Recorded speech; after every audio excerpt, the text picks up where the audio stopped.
Highly professional. Network marketing కి ఇది right time. కాకా నువ్వు గనక ఇవాళ వదిలిపెట్టినవా, అందరికి చెప్తున్నా నేను, ఇవాళ వదిలిపెట్టినా కొంచెం వెనకకు జరిగినా జర రిలాక్స్ అయినా నువ్వు పార్ట్ టైం చేసినా భారీ నష్టాన్ని చవి చూస్తారు. మీరు గుర్తుపెట్టుకోండి.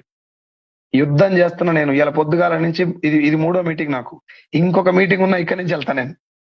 ఎంఎస్ఆర్ గారి దగ్గర నేర్చుకున్న విషయం ఇదే. నేను మనిషి అన్నతోడు ఎప్పుడు పోరాటం వైపు ఉండాలా, పోరాటం వైపు ఉంటేనే నీ జీవితానికి ఒక అర్థం ఉంటది అని చెప్పినటువంటి మాటలతోటి వెస్టీజ్ లో మాత్రమే నా పోరాటానికి ఒక ఒక ఒక ఒక అర్థం దొరుకుతుందని చెప్పి బిలీవ్ చేసిన సార్.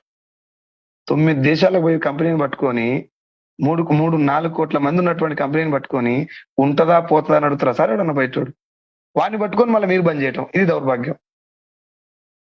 వానికి తెలియదు సార్ నీ చేతిలో 24 క్యారెట్ గోల్డ్ అని. చేతనైతే వానికి ప్రూవ్ చేయి, లేకపోతే సబ్జెక్ట్ కొని వాడిని వదిలే. నువ్వు నడవాలి కదా, నీది కదా పోరాటము, నువ్వు కదా నిలబడాల్సింది, ఆట నీది కదా, మొదలు పెట్టింది నువ్వు కదా, గెలవాల్సింది నువ్వే, ఆడాల్సింది నువ్వే. సో దయచేసి ఒక్క గోల్ పెట్టుకోండి సార్. మీ ఆకలి ఏంది అసలు? ఎందుకు వచ్చినావు భూమి మీదకి? నీ పుట్టుక దేనికి సార్? నేను అల్టిమేట్ నా గోల్ ఇది సార్. నా పిల్లలు ఈ స్కూల్లో చదువుతున్నాడు, ఈ స్కూల్లో